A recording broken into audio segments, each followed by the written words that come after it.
Kentucky Senate candidate Amy McGrath has a pretty tough launch on her first day. Presidential candidate Joe Biden announces his foreign policy plans. We're going to give you a preview of that. Team Rising is here. Molly Mitchell, Democratic strategist. She previously served Director of Media Affairs for the DCCC, and Cassie Smedile, a friend of the program, Deputy Communications Director for the RNC. I don't think RNC people are allowed to be friends of the program. Oh, as much as I love Cassie. Friends of the table.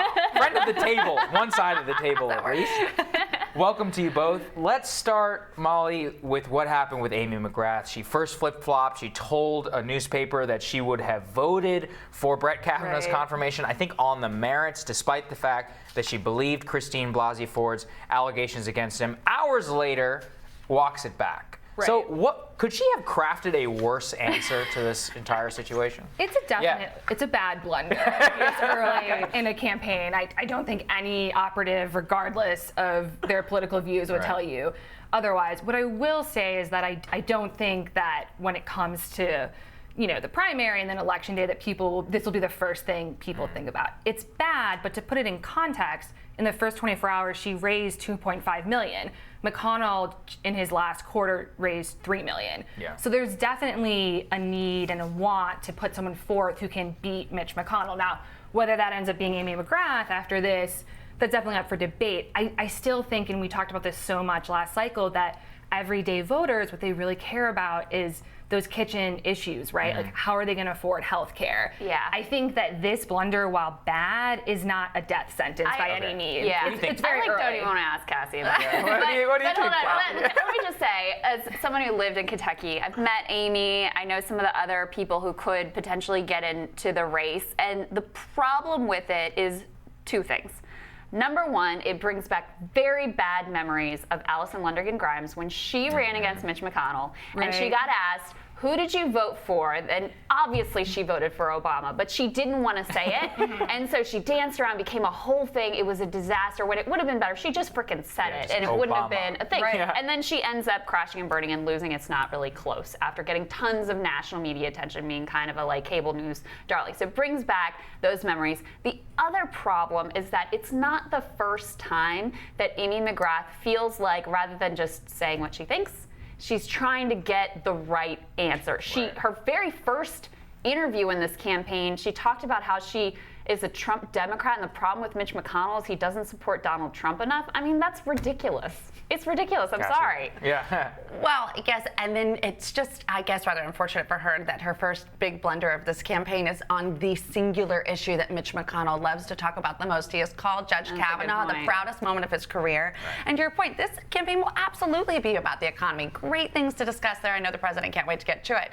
But a lot of people in 2016 who said, I don't know how I feel about Donald Trump, said, but I do know how I feel about conservative justices on the Supreme Court, and that's why he's going to get my vote. It is very true. That's something that I think we're not going to let anyone forget this campaign, especially in Kentucky. In fairness, other candidates can also get into this primary. Oh, definitely. Yeah. It's incredibly early, but I think that is a great point. I mean, I don't know why the ducks were not in a row before they went out and did this. I mean, that's just a campaign blunder you don't want to make. Right. But if she can win the messaging on the local level, right? If she can appeal to people at home in Kentucky, she could definitely overcome it. People love her resume. She's a trailblazer. She's put together a couple of powerful ads that people have really responded to. So we'll see. Joe Biden, former vice president, giving his big foreign policy speech today to basically distinguish himself and how he would handle our role in the world versus how this president has. What do you think we'll see here, Molly? I think you're going to see what you have seen with Joe this whole time, where he is running this primary as if he's in the general already, right? He's running against Trump. He's not trying to out primary people to the left. He's sticking right in what is right now a very uncrowded center lane of all these candidates, center, left. And what's interesting about inviting the tech companies in, which notably the Trump administration has not done with their tech summit, he's also sort of saying, I'm a little bit different from Warren, right? Like, I want to discuss these tech policies that are affecting, international conversations, elections, all of that stuff, but I'm not maybe going to tear them apart like Warren is. Yeah. So sort of seeking out ground both from the far left and also saying I'm going to be much different from Trump on the global stage. This really is an interesting point. Obama-ism speech. And I also should remind people that Obama's own Secretary of Defense, Bob Gates, said Biden has been wrong on every foreign policy decision in the last 40 years. So not really a glowing endorsement from him. Cassie, it seems to me like this is just apology tour 2.0. That it will be if Joe Biden were to win the presidency, just tour the world and say, I'm so sorry about what happened over the last 4 years. Well, this is not who we have are. some apologies we Yeah. do need to make at this point. Well, to I be mean, honest with that's you. what he wants to do. But But you're exactly right. Yeah. He's saying, come talk to me. I'm Right. going to come talk to you. And that's exactly what so many Americans said. Wait, we spent too long putting an emphasis Right. on what people around the world think about us and not enough of an emphasis on what our own people need. And the problem with this comment, and you bring up the point of he's had a lot of foreign policy blunders, so it's interesting that he would invite the spotlight make it right for those on the other side to say, now wait a minute, let's talk about Iran, or let's talk about your son in China. There's a lot of openings there for him. But I would say too is that by President Trump saying America first, and by the way, America first does not mean America alone, we've heard that a lot, but America first, you've had other countries around the world saying we want more of that. And you see that when you talk about Brexit and when you talk about what's happening even in Germany and other European countries, they're saying, yeah, it's not a bad idea to have our leaders stand up for us first, and then once we're doing okay, let's talk about everybody else. Well, Molly, I think your point is really interesting that Biden is separating himself not just from Trump, but from other Democrats, because the sort of globalist versus more nationalist view is not unique to the Republican Party. It's not really a partisan thing. There are very different views even in the Democratic Party on how we should be conducting our foreign policy.